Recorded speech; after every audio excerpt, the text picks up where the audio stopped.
ओम सर्वमंगलमंगले शिवे सर्वार्थसाधिके शरण्ये त्र्यंबके गौरी नारायणी नमस्तुते। सृष्टिस्थिति विनाशानं शक्तिभूते सनातनी गुणाश्रय गुणमय नारायणी नमस्तुते। जय बड़ माया जय जय महादेवी माया मायार जय। प्रत्येकेर जीवन सुंदर आनंदमय होक, प्रत्येकेर वैवाहिक जीवन, शिक्षार जीवन, कर्मजीवन सब सुंदर एवं मधुमय होक। श्री श्री पद्मावती माया बड़ मायर काछे प्रार्थना करी। प्रत्येक दिनेर मतन आज के एकटी अन्य विषय निये आमी आपनादेर सामने परितोष उपस्थित हयेछि। सबाइके ज्योतिष आचार्य परितोषदेव चैनेले स्वागत जानाई।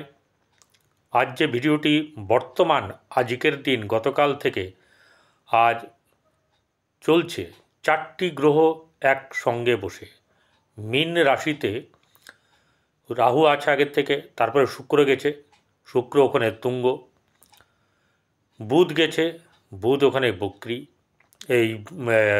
अशुभ ग्रह अर्थात कीरकम धरनेर नीचस्थ ग्रह, किन्तु नीच भंग हो जाबे शुक्रेर कारणेर जन्य। आबार चंद्र गिये पौंछे गेछे। এই চার গ্রহের যোগে এরপর শুধু তাই নয়, 15 তারিখ বা থেকে ভালো করে সেটা হচ্ছে 14 তারিখে যাচ্ছে। 15 তারিখ থেকে চার গ্রহের যোগ আবার ওই রাশিতে পড়বে, সেটা রাহু, শুক্র, বুধ এবং রবি। তারপরে 29 তারিখে শনি যাবে,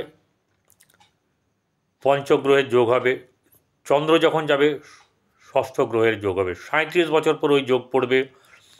আমি এক এক করে প্রতিটি রাশির যোগ সম্পর্কে নিয়ে আসবো পরে, কিন্তু আজকের জন্যে এটি স্পেশাল এপিসোড, যেটা হচ্ছে গিয়ে এই চার যোগের গ্রহ থাকা একটা গ্রহে ঘরে তার কি ফল দেবে। যদি আজকে কেউ জন্মায় তাদের যেরকম একটা ফল দেবে, চারটে গ্রহ একসঙ্গে ফল দিলে থাকলে কেউ ফল দিতে পারে না ভালো করে। ব্যাপার হচ্ছে যে রাহুর ক্যারেক্টার একরকম, বুধের ক্যারেক্টার একরকম। বুধের সঙ্গে শুক্রের সম্পর্ক ভালো, রাহুর সঙ্গে বুধের সম্পর্ক ভালো, কিন্তু বুধ আবার রাহুকে খুব একটা পছন্দ করে না। বুধ শুক্রের পছন্দ যেহেতু এক আছে, ঠিক আছে। বুধ রাহু শুক্রর সঙ্গে আবার চন্দ্র গেছে, চন্দ্রের সঙ্গে রাহুর সম্পর্ক ভালো না, শুক্রের সম্পর্ক ভালো না। বুধের সঙ্গে সম্পর্ক মোটামুটি একটু ঠিক আছে, সব এরকম একটা ব্যাপার। তাহলে প্রত্যেক রাশির ক্ষেত্রে কীভাবে ফল দান করবে, শুধু এই ঘরটাকে কেন্দ্র করে আমার আজকের এই ভিডিও। যেমন মেষ রাশির দ্বাদশ ভাব, তো দ্বাদশ ভাব হচ্ছে গিয়ে মোক্ষলাভ, তো সবাই জানে।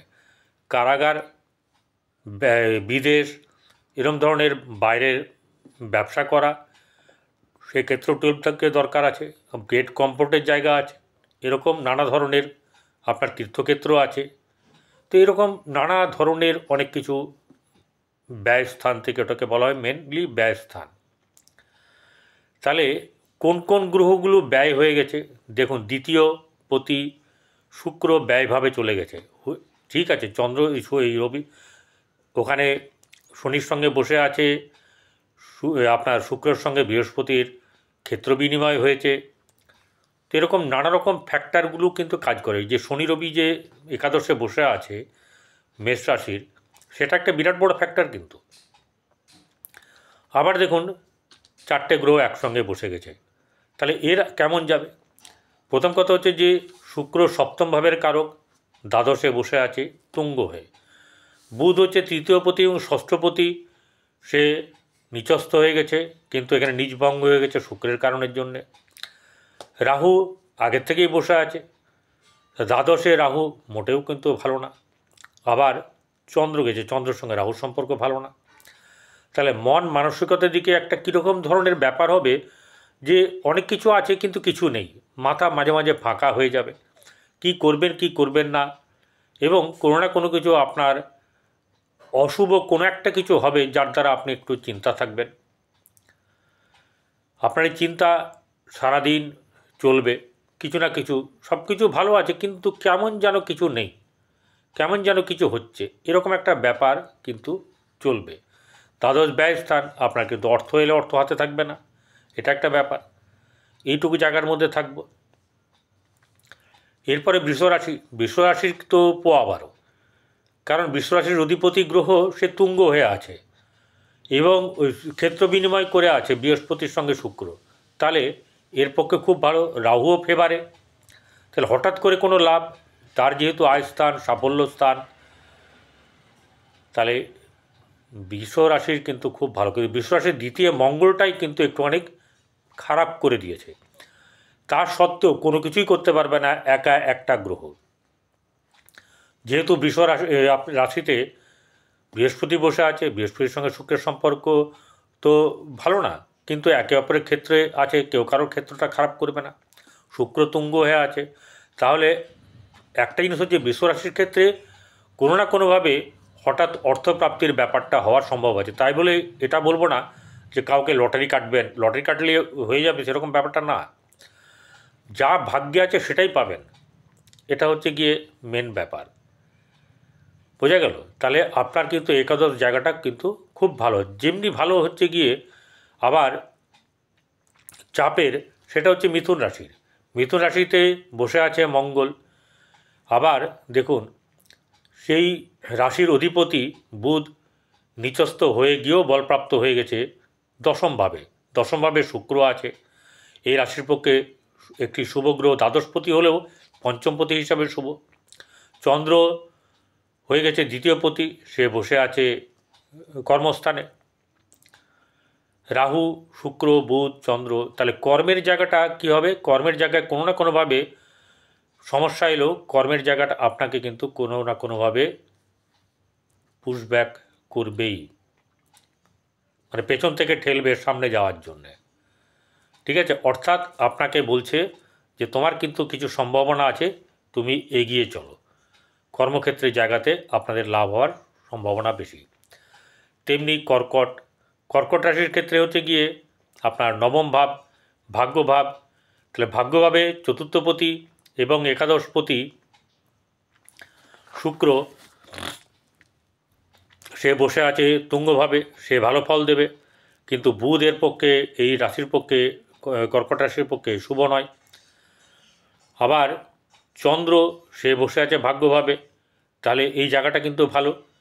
আর রাহু বসে আছে, রাহু তো ভাগ্যস্থানে খুব একটা শুভ ফল দেয় না, দিতে পারে না।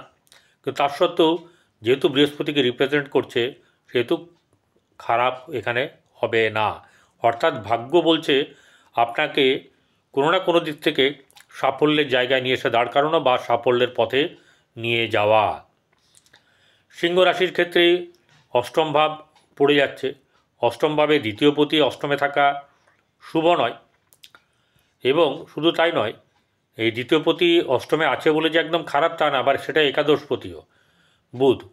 তৃতীয়পতি শুক্র এবং হচ্ছে দশমপতি, সে তুঙ্গ হয়ে বসে, সেখানে চন্দ্র আছে দ্বাদশপতি যুক্ত হয়ে। তাহলে এই সিংহ রাশির পক্ষে একটা মানে সেই কী বলবো, একটা খ্যাঁং খ্যাঁচার ব্যাপার আছে, মানে ঠিক মতন করে ফল পাওয়া সম্ভব নয়।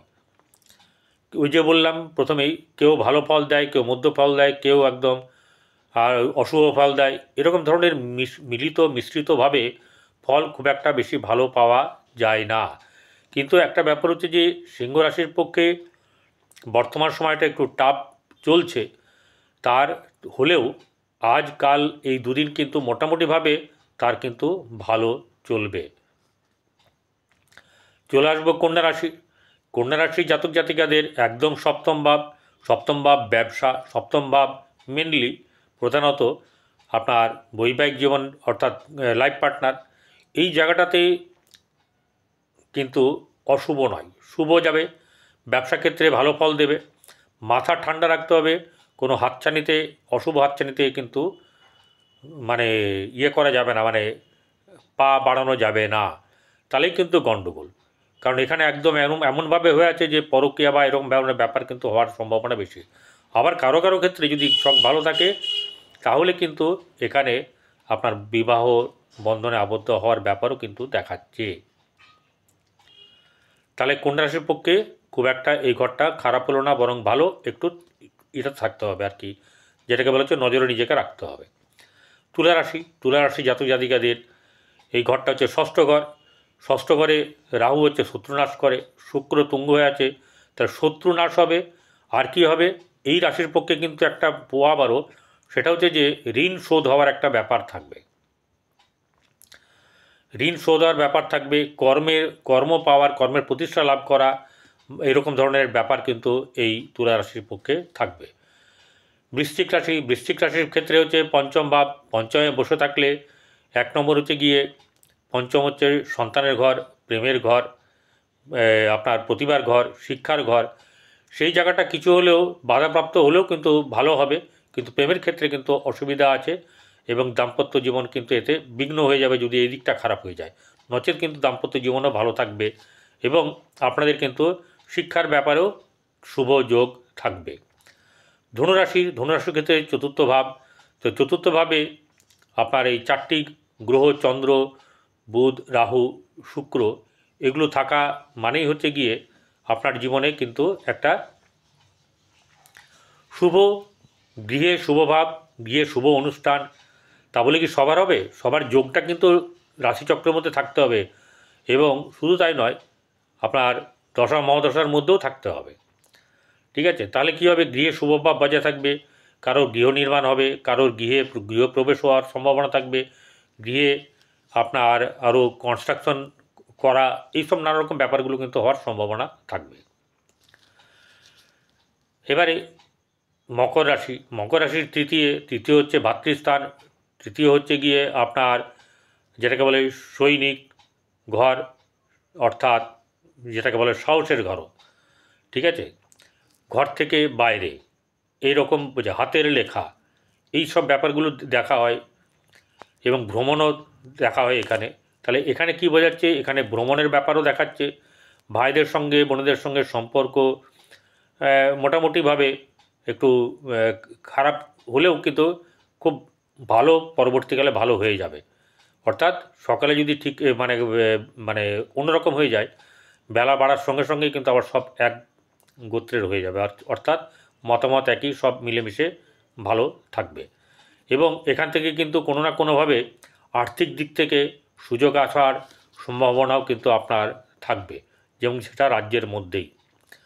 কুম্ভ রাশির ক্ষেত্রে আর্থিক দিক তো ভালো হবেই, শুধু তাই নয়, আত্মীয় স্বজনের সঙ্গে সম্পর্কের উন্নতি হবে এবং ধনরাশি আপনার বৃদ্ধি পাবে। খরচা কিন্তু হবে, ঠিক আছে?